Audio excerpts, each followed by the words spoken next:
अस्सलाम वालेकुम। Dialogue with Mohsin में खुशामदीद। मैं हूं हारिस अमीन ख़ान।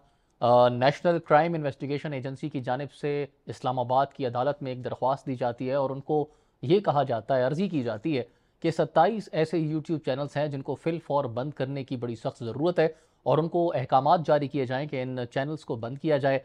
ना सिर्फ ये बल्कि उनसे मज़ीद ये दरख्वास्त की जाती है कि गूगल को और यूट्यूब को ऑफिशियली हुकूमत की जानिब से ये डायरेक्शंस जाएं कि इन चैनल्स को परमानेंटली बंद कर दिया जाए, यानी कि सिर्फ पाकिस्तान ही में नहीं, दुनिया के किसी भी हिस्से में कोई भी इन चैनल्स को देखने की पोजीशन में ना हो, इनको कोई ना देख सके। याद रखिएगा, ये वो चैनल्स हैं, वो उन लोगों के चैनल्स हैं जिनके मिलियंस में सब्सक्राइबर्स हैं, फॉलोअर्स हैं, जिनको लोग बड़ी तादाद में, लाखों नहीं बल्कि करोड़ों की तादाद में देखते हैं, रोज़ाना की बुनियाद पर सुनते हैं।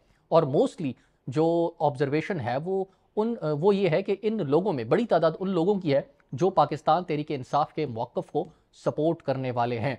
आखिर ऐसी ज़रूरत क्यों पेश आई कि हुकूमत की जानिब से इस इकदाम की तरफ आगे गया को क्या ऐसा होने वाला है मुमकिन तौर पर जिसमें इतनी बड़ी आवाज़ों को दबाने की कोशिश की जा रही है? मोहसिन साहब मेरे साथ मौजूद हैं, उन्हीं से जान लेते हैं। अस्सलाम वालेकुम। अस्सलाम वालेकुम। आपने एक ऐसी चीज़ की तरफ इशारा किया है जो पूरी दुनिया में मुसल्लमा जो असूल हैं फ्रीडम ऑफ एक्सप्रेशन के हवाले से इजहार राय की आज़ादी जो है उसको टच करती है। लेकिन जिस तरह से आम तौर पर यह कहा जाता है कि जमहूरियत में भी उस वक्त तक ही इंसान आज़ाद है जब तक कि वो अपने ही जैसे दूसरे इंसान को तंग ना करे या परेशान ना करे। एक बात। दूसरी बात यह है कि जो कोर्ट इसमें कोर्ट की जाती है वो ये है कि आप इस हद तक आज़ाद हैं कि आपकी छड़ी जो है वो आप मूव करें, लेकिन आपकी छड़ी मेरी नाक को नहीं टच करनी चाहिए। तो इसका मतलब ये है कि जो भी आज़ादी होती है उसकी कुछ ज़िम्मेदारियाँ भी होती हैं। जायज़ा ले लेते हैं कि पाकिस्तान हुकूमत को, लेकिन आपने अपने इंट्रो में एक बात की है कि ये कैसे माहौल में ये फ़ैसला किया जा रहा है कि ये सारे के सारे जो यूट्यूबर्स थे या जो चैनल्स कहा गया कि उनको बंद कर दें गूगल पे या यूट्यूब पे या सोशल मीडिया पे। लेकिन यूट्यूब और गूगल का ही जिक्र है, जिससे पटिशन का आप जिक्र कर रहे हैं कि NCCIA की तरफ से ये दायर की गई थी, उसका फ़ैसला ली। वैसे लास्ट मंथ ये मामला शुरू हुआ था। तो अब हुकूमत पाकिस्तान ने बाकायदा तौर पर इस पर जो फ़ैसला आया है उसको बुनियाद बनाकर अब गूगल को और यूट्यूब को ऑफिशियली ये रिक्वेस्ट की है या डायरेक्शन दी है कि इन चैनल्स को या जो इसके जो वीलॉगर्स हैं, जो यूट्यूबर्स हैं, इनको ऑफ हुक कर दिया जाए। अभी ये बात तय नहीं है कि हुकूमत पाकिस्तान ने इनको परमानेंटली यूट्यूब और गूगल से जो है रिमूव करने के कहा या इनकी जो प्रोग्राम्स हैं उनको सस्पेंड करने का कहा है। ये जब उनकी तरफ से डायरेक्शन आएगी तब पता चलेगा कि इस फैसले की पे अमल दरामद की नोयत हतमी तौर पर क्या होती ये है। ज़रूरत क्यों पेश आई सर? ऐसा क्या ख़तरा था और किसको था? आपने खुद ही तो इसका जिक्र किया है कि पीटीआई जो है ये उसको इनके बारे में सपोर्ट तस्वुर है कि ये नहीं, प्रो तस्वुर पीटीआई नहीं, है। नहीं प्रो पीटीआई तो है ना, आप देख लेना। लेकिन ये पीटीआई को सपोर्ट करना और पीटीआई के एजेंडे को प्रमोट करना ये दो अलग चीज़ें हैं। पाकिस्तान में किसी भी आदमी को किसी भी पॉलिटिकल पार्टी को सपोर्ट करने का एक राइट है जो डेमोक्रेटिक राइट है। अगर ये फ्रीडम ऑफ एक्सप्रेशन की हदूद क़यूद में बात की जाए तो सोशल मीडिया को इस्तेमाल करना, अपने अपने सियासी पॉइंट ऑफ व्यू को सपोर्ट करना या अपनी पसंद की पार्टी के एजेंडे को सपोर्ट करना एक बात है। अगर पीटीआई के टोटली रियासत मुखालफ या हुकूमत मुखालफ बयानियों को प्रमोट करने का मामला, तो रियासत ने किसी न किसी पॉइंट ऑफ टाइम पे जाके रिएक्ट करना था, तो वो किया है। आपको याद है इससे पेशतर हम ये बात कर चुके हैं कि पीटीआई पर पाबंदी लगाने के हवाले से भी आवाज़ें जो थी वो उठाई गई या आना शुरू हुई। फिर उसकी बाज़गश्त जो है वो वक्तन फ़वक्तन हमें सुनाई देती रही है कि पीटीआई का जो एंटी स्टेट एजेंडा है तो वो है या नहीं है, वो एक अलग बात है। लेकिन हुकूमत की तरफ से ये बात सामने आती रही है कि पीटीआई को किसी तरीके से या तो न्यूट्रलाइज़ किया जाए या मैनेज किया जाए, हुई नहीं है। ये 27 के 27 जो यूट्यूबर्स हैं इन पर एक तो आपने कहा कि इल्ज़ाम है, मैं कहता हूँ इल्ज़ाम नहीं है, ये साबितशुदा हकीकत है कि वो पीटीआई के एजेंडे को ही प्रमोट कर रहे थे। हो जिसकी सकता वजह है वो से सिर्फ सच बोल रहे हो लेकिन वो पीटीआई की तरफ चली नहीं, जाती देखिए है। सच एक सब्जेक्टिव टर्म है, ख़ास तौर पर पॉलिटिक्स की बात की जाए, ये कोई फिलोसॉफिकल मामला नहीं है। नहीं सर, हुकूमत की हुक्मरानों को आईना दिखाना अब इमरान खान साहब को जब से जेल में डाला गया वो बात इन्होंने ब्रेक की होगी, ऑब्वियसली उस पर बात मैं की होगी, बात तो तजिया किया सुनूंगा, आप होगा। बात कीजिए। इसके बाद जब 2024 का इलेक्शन चोरी किया गया, उस पर भी यही लोग थे जो सपोर्ट कर रहे थे कि लोगों के हक पर डाका डाला गया है। और इसके बाद पाकिस्तान तहरीक इंसाफ रोडों पर निकली, उस वक्त भी इतने एक्सट्रीम लेवल पे इस तरह के स्टेप्स नहीं लिए गए। तो पीटीआई पर पाबंदी लगाने के लिए जो जितने इकदाम आपने कहा ना, ये ज़रूरी हो गए थे ना फिर, कि पीटीआई पर पाबंदी लगाई जाए, लेकिन नहीं लगाई गई, लेकिन उसको क्या मैनेज मतलब, करना। अगर पीटीआई को लोग वोट करेंगे तो ये उनको पाबंदी लगाने के लिए? रियासत नहीं, देखे हम यहाँ पर ना तो हुकूमत को रिप्रेजेंट कर रहे हैं, ना पीटीआई को सपोर्ट कर रहे हैं। हम इस बात का जायज़ा लेने की कोशिश कर रहे हैं कि ये इकदाम हुकूमत के लिए क्यों ज़रूरी हो गया था। आपके सवाल ऐसा में क्या होने जा रहा है, या ऐसा ऐसी क्या ज़रूरत क्यों होने है? जा रहे का तो मुझे पता नहीं है। देखें, वैसे तो लोग ये बात कर रहे हैं कि इन पर पाबंदी लगाना हुकूमत कोई बहुत बड़ा काम करने जा रही है, जिसकी वजह से इन आवाज़ों को दबाया गया है। एक बंद करेंगे आप तो दो और क्योंकि सामने आ मामूली आवाज़ें जाएंगे। नहीं है। मामूल नहीं, उन्होंने 5-10 साल में अपनी एक जगह बनाई है ना। आपने खुद भी कहा कि करोड़ों की तादाद में सब्सक्राइबर्स हैं, उनके व्यूअर्स की तादाद देख लें। एक प्रोग्राम, फिर इसमें मोनेटाइजेशन का भी एक अमल है। जितने भी ये यूट्यूबर्स हैं, ये मोनेटाइज्ड हैं, वो पैसा भी कमाते हैं यहाँ से। उनकी इन तमाम लोगों की जो हुकूमत मुखालिफ या पीटीआई को सपोर्ट करने वाली अब तक की जो उनकी स्पेट रही है, उसमें पैसा एक बहुत बड़ा फैक्टर है। इस पर भी बात की जा सकती है, लेकिन हुकूमत पाकिस्तान ने बिल आखिर इन आवाज़ों को बंद करने के लिए ये इकदाम किया है। आप यह सवाल अलबत्ता ज़रूर आपने किया नहीं है, लेकिन एक सवाल कर सकते हैं कि हुकूमतें कब जाके वो फैसला करती हैं। क्या ऐसा मामला होता है जिसकी वजह से इस किस्म के यानी ड्रैकोनियन एक स्टेप लेने की ज़रूरत महसूस होती है। सिर्फ पाकिस्तान ही नहीं, हालिया दिनों में हमने इंडिया के अंदर भी इस किस्म की एक एक्टिविटी देखी। कल के प्रोग्राम में हमने इंडियन जमहूरियत जो है उसके तसलसल की बात की थी, और साथ में अप्रिशिएट किया था कि उनकी इकनॉमिक ग्रोथ जो हुई है और उनका वर्ल्ड ग्लोबल इकोनॉमी में जो उनके पाई का शेयर है, उसकी वजह से उसको अप्रिशिएट किया जाए। लेकिन पाकिस्तान के साथ पहलगाम के वाक़े को बुनियाद बनाकर जिस तरह से चढ़ाई की गई, बल्कि अटैक पाकिस्तान पर किया गया, उसकी मुखालफत में या मोदी सरकार की मुखालफत में और उनके स्टेप्स की तनकीद करते हुए जितने लोगों ने भी काम किया इंडिया के अंदर, वहाँ पर पाकिस्तानी चैनल्स जो थे उनको भी बंद किया गया। इंडिया के अपने यूट्यूबर्स जो थे उनको भी ऑफ हुक किया गया। उनके प्रोग्राम की बंदिश के लिए यूट्यूब को और गूगल को लिखा गया, जिस पे अमल दरामद भी हुआ। एक लंबी तफसील मेरे सामने मौजूद है। आलमोस्ट 16 के करीब जो चैनल्स थे उनको बंद किया गया, जिसमें पाकिस्तानी चैनल्स भी हैं। फिर इंडिया के अपने अंदर रवेश कुमार का इमीडिएटली मेरे दिमाग में एक नाम आ रहा है इस वक्त मेरे जहन में, उनको भी, उनके चैनल्स को भी बंद किया गया। अगरचे लोग वीपीएन लगा के उसको देख लेते हैं, इनके लिए भी ये एक सपोर्ट होगी। अगर यूट्यूब इनको ऑफ हुक कर देती है और इनके प्रोग्राम्स जो हैं वो यूट्यूब से रिमूव कर दिए जाते हैं, तो वीपीएन लगा के इनको देख लिया करेंगे। अभी तक वैसे जब हम ये बात कर रहे हैं, आज मैंने मतीउल्लाह जान का, असद तूर का और एक दो लोग और हैं, उनके भी टीवी के प्रोग्राम्स मैंने, उनके शो जो हैं मैंने देखे हैं उनके चैनल्स के। इसका मतलब ये है कि हुकूमत पाकिस्तान की तरफ से रिक्वेस्ट या डायरेक्शन जो गई है, उसके जवाब में उस पर अमल दरामद नहीं हुआ। टेक्निकली स्पीकिंग इन लोगों को मौका दिया जाएगा यूट्यूब की तरफ से कि आपकी हुकूमत ने हमें ये डायरेक्शन दिया है कि आपके चैनल्स को बंद कर दिया जाए। आपको टाइम दिया जाता है 2 दिन का, 4 दिन का, 8 दिन का या 1 महीने का। आप अपनी हुकूमत से या तो मामलात रिजॉल्व कर लें, जो भी कोई आपकी उनके साथ कॉन्फ्रंटेशन है, अदरवाइज यूट्यूब जो है वो आपको, अब इसमें दो सूरतें हैं टेक्निकली स्पीकिंग। एक तो ये है कि उनको परमानेंट बंद कर दिया जाए, तो इसका मतलब ये है कि कोई भी वो प्रोग्राम अगर करेंगे तो गूगल पे या यूट्यूब पे वो अपना प्रोग्राम अपलोड नहीं कर पाएंगे। ये तो फिर क्यों करेंगे सर? नहीं, अगर परमानेंट कर देते हैं तो फिर होएगा नहीं। दूसरा ये है कि उनको एक वार्निंग जारी की जाएगी। तीसरी ये बात है कि रिमूव ना किया जाए, उनको ब्लॉक कर दिया जाए। यस। इसमें हमें हतमी तौर पर पता नहीं है कि क्या फैसला होगा, यानी अल्टीमेटली क्या होगा। अभी तक तो वैसे वो उनके प्रोग्राम वैसे ही ऑन एयर जा रहे हैं, लेकिन सवाल बुनियादी तौर पर जो यहाँ पर पैदा होता है, मैंने आगाज़ में कहा था कि ये फ्रीडम ऑफ एक्सप्रेशन का मामला है। वो नज़रियाती रियासतें में अब एक एक करके आपको केस गिनवा देता हूँ जहाँ पर इंसानी हकूक़ की खिलाफ वर्जियाँ भी होती हैं। एक मैंने इंडिया का एग्जांपल आपको दिया है कि रियासती बयानिए के ख़िलाफ़ अगर कोई बात करता है तो हुकूमत अपने आप को समझती है कि ये इतना सेंसिटिव मामला है कि हमें अपना मुखालिफ बयानिया जो है वो पसंद नहीं, इसकी आवाज़ को गैग कर देना चाहिए। दूसरा इसराइल का मामला है, वो भी हालिया दिनों में होने वाली डेवलपमेंट है। ईरान के साथ उसकी जो लड़ाई हुई 12 रोज़ की, उन्होंने एक तो इसराइल के जो अखबारात हैं, जो टीवी चैनल्स हैं, CNN और BBC को भी अपनी इंडिपेंडेंट रिपोर्टिंग करने से रोका गया। बल्कि ये भी रिपोर्ट आई वहाँ पर कि जो लोग अल जज़ीरा को देखते हैं या अल जज़ीरा की रिपोर्टिंग जो है उसको आगे प्रमोट करते हैं या सर्कुलेट करते हैं, ऐसे लोगों की उन्होंने कहा निशानदेही की जाए। तो इसराइली रियासत ने उनके खिलाफ भी एक्शन लिया।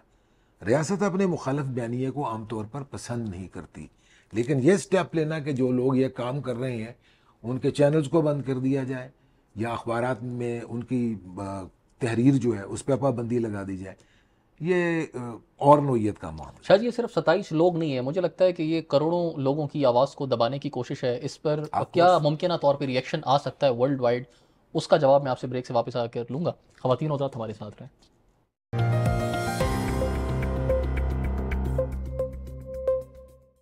Welcome back. शाहजी, इन आवाज़ों को बंद करने के बाद आपको क्या लगता है मुमकिन तौर पे इनके जो फॉलोअर्स हैं, सब्सक्राइबर्स हैं, इनको सुनने वाले हैं, सपोर्ट करने वाले, उनकी तरफ से और इंटरनेशनली भी क्या उसका रद्द-ए-अमल कोई आ सकता है? नहीं, नेशनली भी आएगा। देखें, इंसानी हकूक़ के काम करने वाली जो तंजीमें हैं पाकिस्तान के अंदर भी मौजूद हैं, इंडिपेंडेंट आवाज़ें भी मौजूद हैं यहाँ पर, जो इस पर अपना रद्द-ए-अमल का इजहार करेंगी। फिर फ्रीडम ऑफ एक्सप्रेशन के हवाले से पाकिस्तान के जितने प्रेस क्लब हैं उनकी तरफ से भी कोई ना कोई रद्द-ए-अमल ज़रूर सामने आएगा। फिर बैनुल-अक़वामी सतह पे इसका रद्द-ए-अमल आएगा, तो यूनाइटेड नेशंस की तरफ से भी आ सकता है, इंसानी हकूक़ की बैनुल-अक़वामी तंजीमों की तरफ से लाइक एमनेस्टी आ सकता है, तो उनकी तरफ से रद्द-ए-अमल आएगा।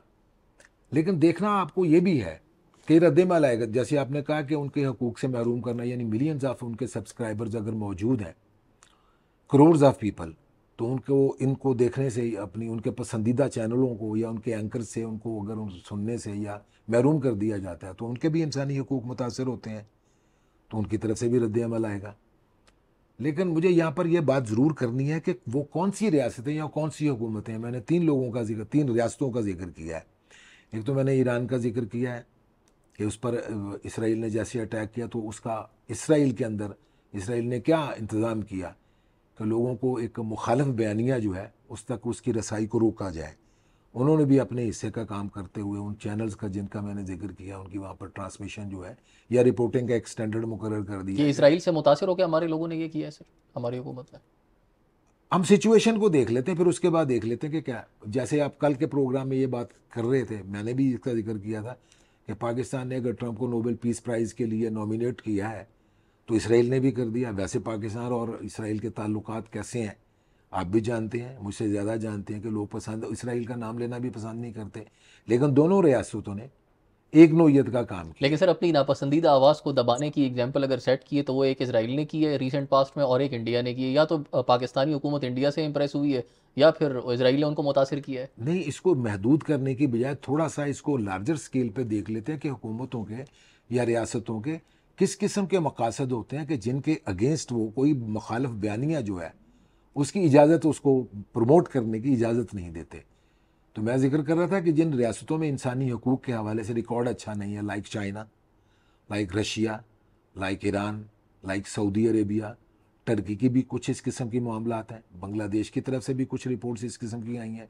इंडिपेंडेंट मीडिया या जो एक मुखालिफ अपनी राय रखने वाला मीडिया है उसको ये रियासतें पसंद नहीं करती।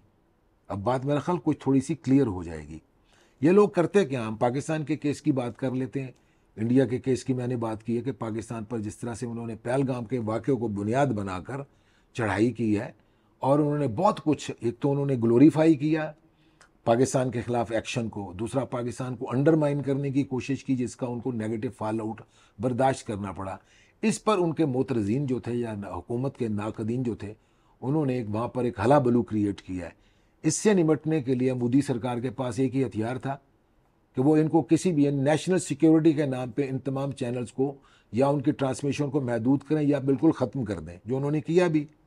अब पाकिस्तान में पहली मरतबा ये वाक़या हुआ है जिसकी वजह से हमें आज का प्रोग्राम करना पड़ा। कल के आप देख लीजिए, कल से यानी आज के अखबारात में भी इस हवाले से बात हो रही है, आने वाले दिनों में भी होती रहेगी, क्योंकि यह मामला सिर्फ़ और सिर्फ इन 27 यूट्यूबर्स का नहीं है।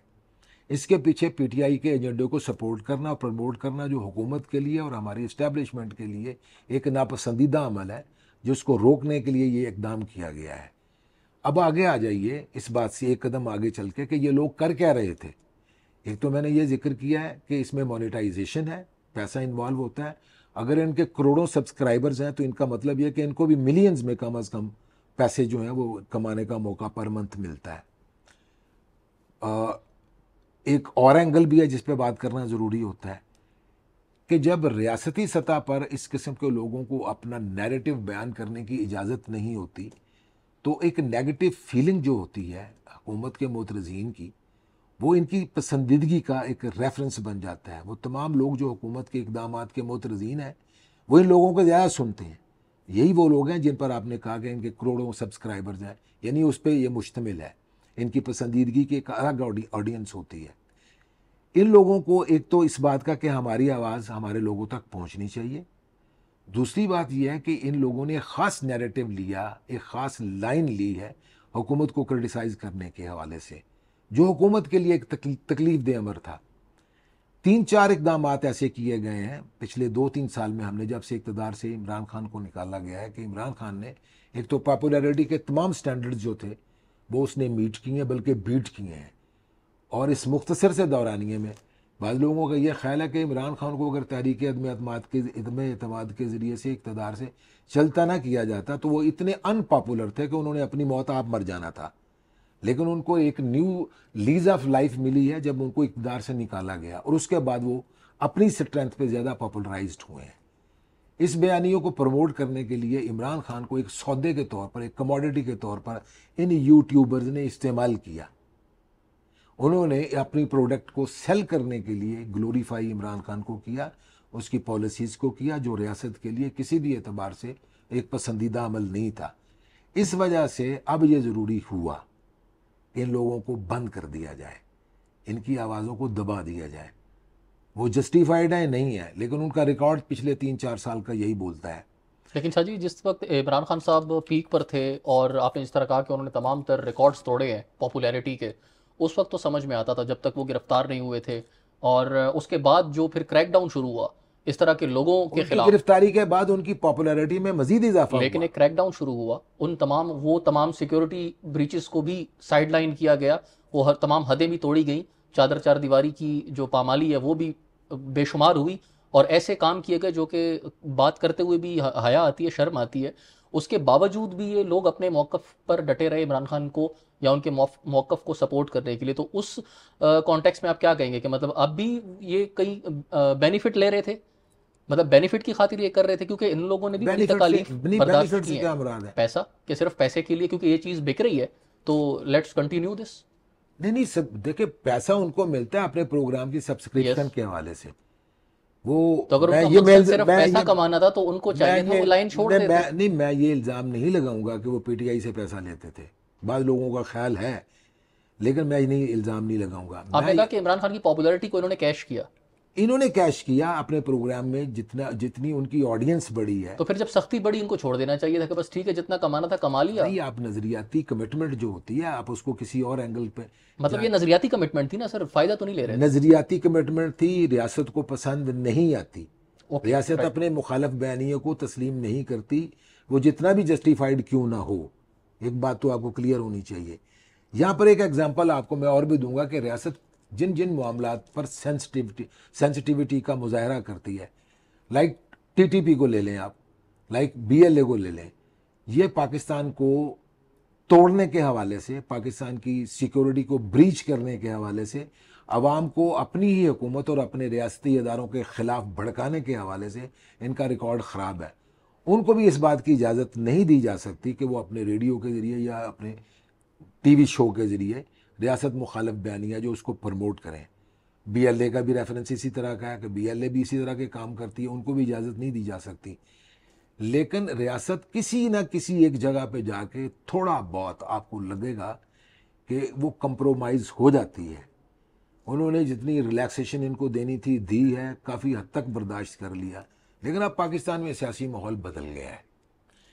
पीटीआई को न्यूट्रलाइज कर लिया गया है। मेरी स्टेटमेंट को आप मेरा दावा भी कह सकते हैं, लेकिन मैं मामलात पे जितनी मेरी नज़र है उसके हवाले से अपनी ओपिनियन का इजहार कर रहा हूँ कि मैनेज करते करते अब उन्होंने इसको न्यूट्रलाइज कर लिया है। पार्लियामेंट के अंदर स्ट्रीट पावर को इस्तेमाल करने के हवाले से पीटीआई की जितना स्ट्रॉन्ग होल्ड था उसमें खासे फिशर्स और दरारें आ चुकी हैं। पीटीआई अब रियासत के लिए इतना बड़ा ख़तरा नहीं है। ये यूट्यूबर्स इनमें से अक्सर व बेशतर आपको ऐसे नज़र आएंगे नाम जो मुल्क छोड़कर जा चुके हैं। उनके लिए पाकिस्तान में काम करना शायद मुश्किल नहीं था, यहाँ पर नामुमकिन था। यहाँ पर रहते तो शायद गिरफ्तार भी हो जाते, गिरफ्तार हुए भी सही, हुए भी हैं। और इनमें से कुछ लोग ऐसे हैं जो मुस्तकिलन पाकिस्तान से बाहर जाने में कामयाब हो गए हैं। उन लोगों का पाकिस्तान की पॉलिटिक्स के अंदर अमल दखल उनके पाकिस्तान से जाने के बाद भी कम नहीं हुआ, जिसकी वजह से हुकूमत उनकी आवाज़ों को दबाने में उस हद तक कामयाब नहीं हुई। बिल आखिर उनको ये फैसला करना पड़ा कि इन लोगों को डी लिंक कर दिया जाए। अब ये भी फैसला हो गया है। अब आने वाले दिनों में किस किस्म का रद्द-ए-अमल सामने आ सकता है, ये आपका आखिरी सवाल है। वो मैंने आपको बता दिया कि ये इंसानी हकूक़ और उसका कुछ असर पड़ेगा हुकूमत के ऊपर अगर ये इंटरनेशनली आवाज़ उठती है? बिल्कुल नहीं पड़ेगा, नहीं पड़ेगा। देखें, एक चीज़ जो मेरे कहने पे किसी ने अमल करना है, ना मेरे रोकने से किसी ने रुक जाना है। इस वक्त की पाकिस्तान की सूरत हाल ये है कि पाकिस्तान के साथ इंडिया ने जो पंगा लिया, इत्तेफाक की बात है कि हम तीसरा प्रोग्राम कर रहे हैं और उसका इख्तिताम इंडिया के हवाले से यही होता है कि इंडिया ने जब पाकिस्तान से पंगा लिया उनको बहुत महंगा पड़ा है। इसी तरह से पाकिस्तान के इमेज में जो इजाफा हुआ है, पाकिस्तान की पॉपुलैरिटी में जो इजाफा हुआ है बैनुल-अक़वामी सतह पे, इसने पाकिस्तान के अंदरूनी मामलात में एक इनको कुशन फराहम किया है। क्या मुश्किल फैसले ये कर सकते हैं, एक सपोर्ट फराहम की है।